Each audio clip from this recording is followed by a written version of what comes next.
Good evening. We are following developing news tonight as the situation continues to unfold in downtown Sioux Falls. It all started around 10:30 this morning when a historic building at the corner of 10th Street and Phillips Avenue collapsed, trapping 2 people inside. We've had a team of reporters and photographers on the scene throughout the day.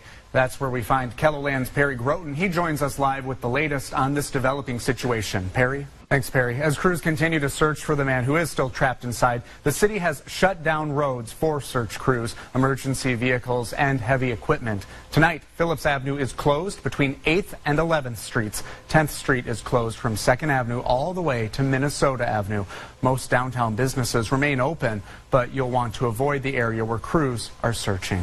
A lot of people living and working in the area. Yeah, it's been a big effort, so a lot of them have been watching and waiting, and they were hoping for a miracle all day. They say that the whole downtown community is like one big family. Well, not only is the Sioux Falls community coming together, but elected officials from all over the state are too. Our congressional delegation of Senators John Thune and Mike Rounds and Representative Kristi Noem all tweeted their prayers and well wishes to everyone impacted by this. And there's that search dog that we've been talking about, brought in from Rapid City to help try and find that man who is still trapped inside, the construction worker that they've been looking for since this morning. They are still battling all of the cold temperatures, and those temperatures are falling right now. A lot of commotion going on right here. Workers have been digging in this one spot for a little while now, and they've been working pretty quickly. And they're getting deeper. Just from the last few minutes during the commercial while we were watching, they have gone into this area right here. You can see that the workers here are just kind of there for support, so all of the attention is right on the spot.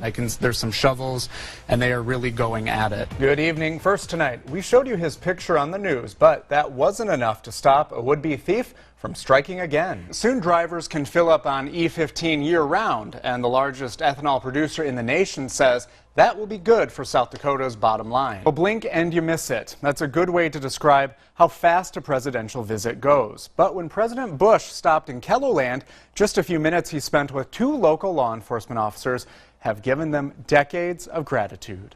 Authorities say the crash happened right near the Big Sioux River, as well as the bike trail, which is right here. Court papers say Suleiman drove the getaway car after 19-year-old Yona Sama shot a teenage girl in the leg. South Dakota's Department of Corrections is issuing a warning on an inmate about to be released from prison. Okay, let's get started. One of the most talked about measures on this year's ballot is Initiated Measure 24.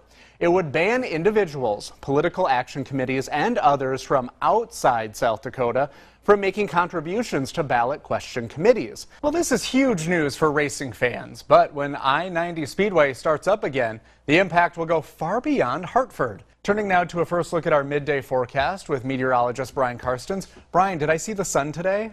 You a little did. bit? Isn't it nice to get that back? Yeah. Well, what am I supposed to do? Am I invited? Yeah, you could come on over to my house. Okay, but no one will be there. I see what you're trying to do. Do you call dog photographers paparazzi? Oh, that's a good one. No? I guess you could. They got to follow We them do around. now. Yeah. Did you ever see that episode of Mama's Family when Vinton couldn't decide, so he mixed the 2 chilies together because that's how much he cared about the people? Am I the only one who watches Mama's Family? This is what you saw. Hi, Brady. Hello, Mr. President. Thank you for your time. President Trump walked into this room at the convention center, said hello, and I asked my first question. And the farmers have said the last 4 years have been really tough, and this tariff war isn't helping many things. Yeah. There's a lot you didn't see. Our day began on the tarmac at the South Dakota Air National Guard. While the rest of our team was on this platform, we were on the ground, waiting for Air Force One to land. Chief photographer Kevin Kiergaard and I were part of the press pool motorcade that followed President Trump throughout his entire visit here. A White House staffer told us to be prepared to move fast. She said when she ran, we'd better keep up or we'd get left behind. Hey, Ray. She wasn't kidding. Once the president greeted Governor Dennis Dugard and a group of supporters, he got in his car and we got on the bus that took us to the convention center. If you think security is tight here during a concert, look at this. A line of armed guardsmen and Secret Service agents greeted us as we walked into the event. Needless to say, it's all a bit intimidating. Finally, after lots of running and some waiting, the big interview was here. President Obama, look at what took place during his presidency. It was After talking about farmers, tariffs, the economy, and more, the president shook my hand and got ready for his speech. That's when Kevin got to go where many photographers don't. He was able to follow the president backstage and get a front row seat to his speech. Then it was back on the bus and back to the Air Guard base. President Trump boarded Air Force One and left the same way he arrived. All of this happened in just a matter of a few hours. Brady Mallory, KELOLAND News.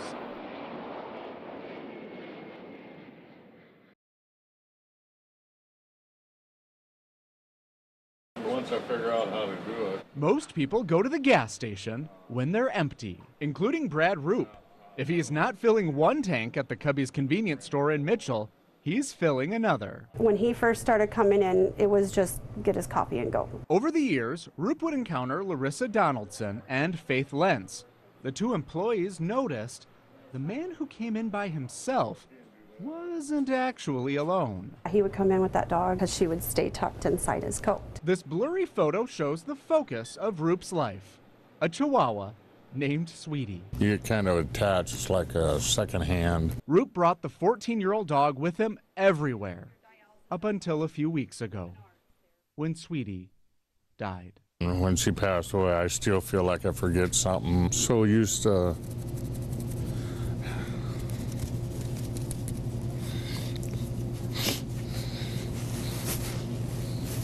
carrying Sweetie around.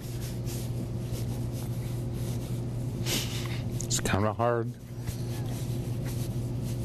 After his loss, Roop didn't come back here for a while.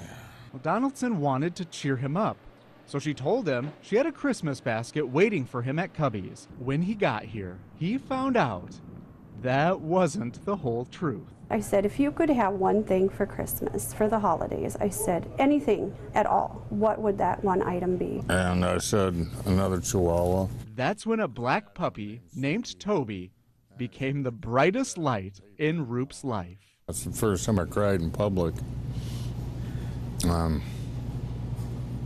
It's hard to hold it back right now.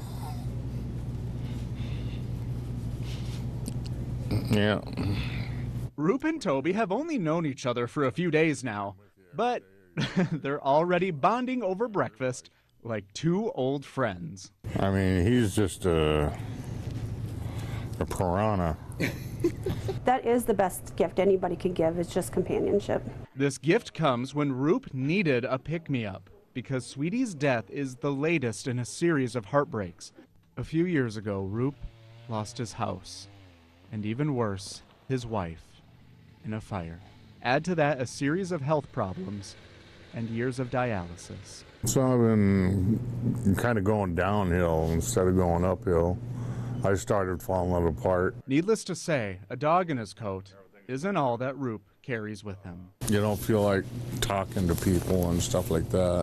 That's why Donaldson and Lentz wanted to help, because customers like Roop turn into much more. They're not another dollar to us.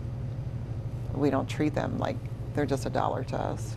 We treat them like family. Most people wouldn't even notice when someone else is feeling a little empty. I'm a big believer in it's who you have, not what you have.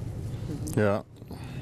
And so I thought, well, couldn't give you a better present for the holidays than Oh, man. not a what. Leave it to a few friends at the gas station and a dog named Toby to see the big hole in Brad Roop's heart and know how to fill it. I really appreciate everything you all done. Oh, absolutely. More than you can ever imagine. Here. With Eye on KELOLAND, I'm Brady Mallory. I give him too many. He doesn't like it on the nose. What the heck are you doing?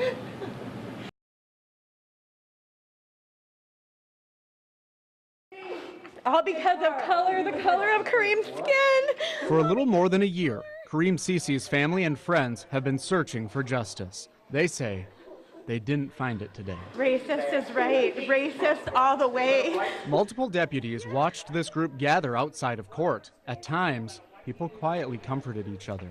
In other moments, They expressed their grief. Alex murdered my son! He murdered my son! In February 2017, police arrested Alex Linger. He was involved in a drug rip turned high-speed chase near the Midco Aquatic Center. Linger says he was trying to sell marijuana for $25 and chased after the other car when Cece's group didn't pay up. According to court papers, Linger tapped the other car with his bumper twice. A crash reconstruction shows both drivers then lost control of their vehicles and sideswiped each other, which sent Cece's car into a tree, killing him. Prosecutors say Linger texted Cece, "Nice try," drove away, and didn't immediately report the crash. Today, Linger apologized for causing Cece's death. He was my fire. And that's the best way to describe him. He was my fire, and I've lost my fire. Judge Zell declined an interview, but sat down with us after court to explain his decision. I asked him about the family's accusations that he's a racist and that his decision was based on race. He says he has no response to that and says that he decides each sentence based on the facts and circumstances of each case. He says race was not a factor for him in this one. Zell says he based his sentence on a few factors. He says though Linger pleaded guilty to causing Cece's death, prosecution couldn't prove it was intentional. He adds both groups that night were breaking the law because of the drug deal, and both groups participated in the chase. It would have been different if it was reversed also. If it would have been Alex that died and Kareem would have lived, I think Kareem probably would have got 30 to 60 years.